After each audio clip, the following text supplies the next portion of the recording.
Continuous chocolate tempering machine. Floor model म्हणजे याला आपण जमिनीवर ठेवतो. असं आपल्याकडे टेबल टॉप पण मार्केटमध्ये अवेलेबल आहे, बरोबर आहे.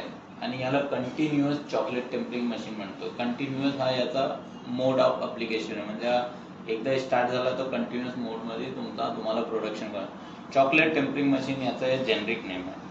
याचा जो प्रत्येक, हे लक्षात घ्या की प्रत्येक मशीनचं 2-3 आपल्याला ठराविक इन्फॉर्मेशन आपल्याकडे पाहिजे. एक, याचा जो ब्रँड नेम आहे पोमेती.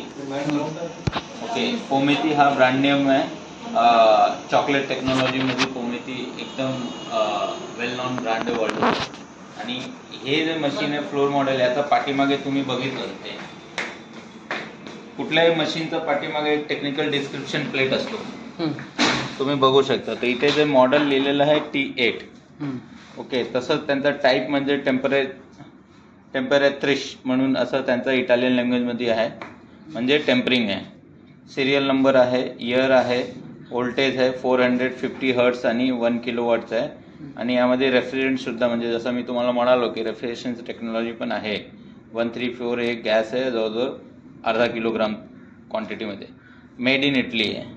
तर पोमेटी, तर जेव्हा आपण जसं यामध्ये इन्फॉर्मेशन दिलं की आपल्याला 3 फेस, न्यूट्रल आणि अर्थिंग असे 5 कोर सप्लाय लागतात. जेव्हा मी आता भरपूर इंडियामध्ये असे मशीन आहे जे 3 फेज असतात पण त्यांना न्यूट्रल लागत नाही, पण आपल्या मशीनला 3 फेज आणि न्यूट्रल लागतात. काही इंडियन मशीन आहे ज्यांना अर्थिंग जरी दिलं नाही तरी चालतो, पण इटालियन युरोपियन मशीन मध्ये earthing is a mandatory. General इलेक्ट्रिशियनला असं माहिती आहे की अर्थिंग म्हणजे एखादा शॉर्ट सर्किट लागलं तर आपण सेफ असतो, पण तसं नाही. अर्थिंग मध्ये लो व्होल्टेज सप्लाय असतो, जवळजवळ अप टू 12 व्होल्ट पर्यंत सप्लाय असते. तर ते सप्लायसाठी हे लोक वापरतात इलेक्ट्रिकल सर्किट डिझाईन करण्यासाठी, जेणेकरून इलेक्ट्रिकल कन्झम्पशन कमी असतो. का की आता तुम्ही बघा ना, एवढी हेवी ड्युटी मशीन तुम्ही जर इंडियन किंवा इतर ब्रँडच्या घ्यायला गेलं तर 3-4 किलोवॉटचं इलेक्ट्रिकल कन्झम्पशन असतो त्यांचा. पण इथे तुम्ही विचार करा, फक्त 1 किलोवॉटचं इलेक्ट्रिकल कन्झम्पशन आहे. ओके, तर जेव्हा आपण इथे मशीन स्विच ऑन केलं, ओके, स्विच ऑन केल्यानंतर या मशीन मध्ये पण सेपरेट स्विच दिलेलं आहे, इथे बघू शकता. आता हे 4 पोल स्विच आहे. 4 पोल स्विच म्हणजे 3 फेस आणि न्यूट्रल. म्हणजे इथून जेव्हा तुम्ही हे ट्रिप केलं, खालती आलं, म्हणजे की तुमचं 3 फेस सोबत न्यूट्रल पण डिस्कनेक्ट होतो, खंडित होतो.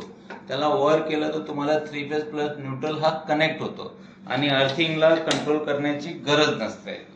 यानंतर मशीन हा हेवी ड्युटी आहे आणि हे मशीन ह्युमन ऑपरेटेड मशीन आहे. ह्युमन ऑपरेटेड मशीन म्हणजे एखादा मानव याच्यावर काम करतो. आता कसं असतं की काम करता करता लोक खयालमध्ये पण असतात, काही विचार करतात घरातला, मित्रमंडळीबद्दल, एखादा NGO बद्दल किंवा नातेवाईकाचा पण विचार ते लोक करत असतात. तर ऍक्सिडेंट होण्याची शक्यता असते, म्हणून इथे एक इमर्जन्सी स्विच दिलेला आहे. म्हणजे ऍट एनी कॉस्ट, समजा काही तुम्हाला असं वाटलं तर इमिजिएटली याच्यावर थंब मारायचा. म्हणजे एकदा इमर्जन्सी स्विच दाबला की machine as it is condition मध्ये स्टॉप होते. म्हणजे मशीन पण विचार करत नाही मला काय करायचं, मला फक्त बंद पडायचं, because it's a emergency switch. मग जेव्हा तुमचा एखादा ऍक्सिडेंट सारखा सिच्युएशन असेल तर तुम्ही काढा, तो सिच्युएशनला बाहेर काढा, तो रिझॉल्व्ह करा. त्यानंतर परत तुम्हाला काय करायचं, याला खेचायचं वर, म्हणजे तुमचा इमर्जन्सी स्विच तुम्ही डिस्कनेक्ट केलेला आणि परत तो सप्लाय रिस्टार्ट तुम्ही करू शकता. जसं मी म्हणालो की मशीनला 3 फेस प्लस न्यूट्रल आणि अर्थिंग हे गरजेचं आहे, त्यामध्ये कुठल्याही प्रकारचा कॉम्प्रोमाइज करायचा नाही. दुसरा, आपल्याकडे जो इंडियामध्ये जो कलर कोड आहे इलेक्ट्रिसिटीचा, 3 फेस म्हणजे रेड, येलो आणि ब्लू असतो.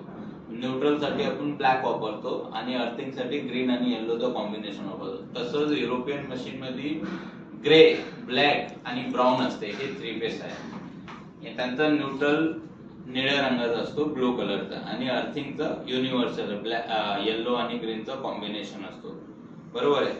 या मशीन सोबत बाय डिफॉल्ट एक तुमचा ऍक्सेसरीज आहे, तो म्हणजे व्हायब्रेटिंग टेबल इथे आहे. व्हायब्रेटिंग टेबलचा असेंबलिंग एकदम सोपा आहे.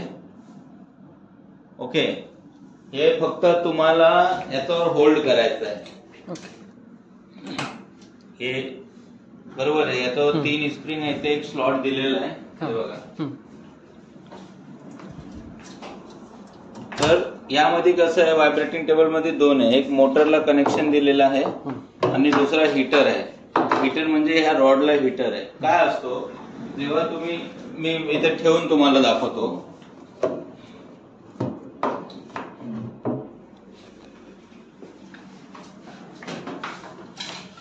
फक्त तुम्हाला एकदम इझी आहे टेक्निक ठेवायचं, फक्त तो पॅरलली त्याच्यावर कनेक्ट झाला पाहिजे, बस. दुसरा काहीच करायचं नाही. तर कसं असतं की हे जेव्हा तुम्ही कनेक्ट करतात, हे बघा हे मोटर आहे, तर हे व्हायब्रेटिंगचा हा मोटर मध्ये तुम्हाला टाकायचं आहे आणि हे रेड कलरचं ना हीटर आहे, यामध्ये हीटर मध्ये टाकायचं आहे. तर जेव्हा तुम्ही हे ऑन करतात, तुम्ही बघितलं कसं व्हायब्रेट होतोय. तुम्हाला व्हायब्रेटिंगची गरज नाही, हे बंद करा. समजलं? तसंच तुम्ही हे जेव्हा लावलेलं आहे, हे ऑप्शनल आहे व्हायब्रेटिंग. म्हणजे एखादा तुमचा मोल्ड असेल किंवा एखादा काही प्रोडक्ट असेल, तुम्ही त्यामध्ये चॉकलेट फिल करता आणि याच्यावर ठेवायचा.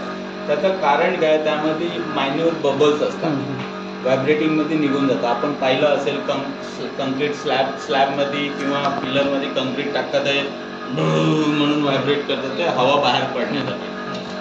आणि हे बटननी बंद करू शकतात. दुसरा हा हीटर आहे, हे लक्षात घ्या. जेव्हा तुमचा हा व्हायब्रेटिंग टेबल इथे लावलेला आहे, तेव्हा तो हीटर ऑनच पाहिजे.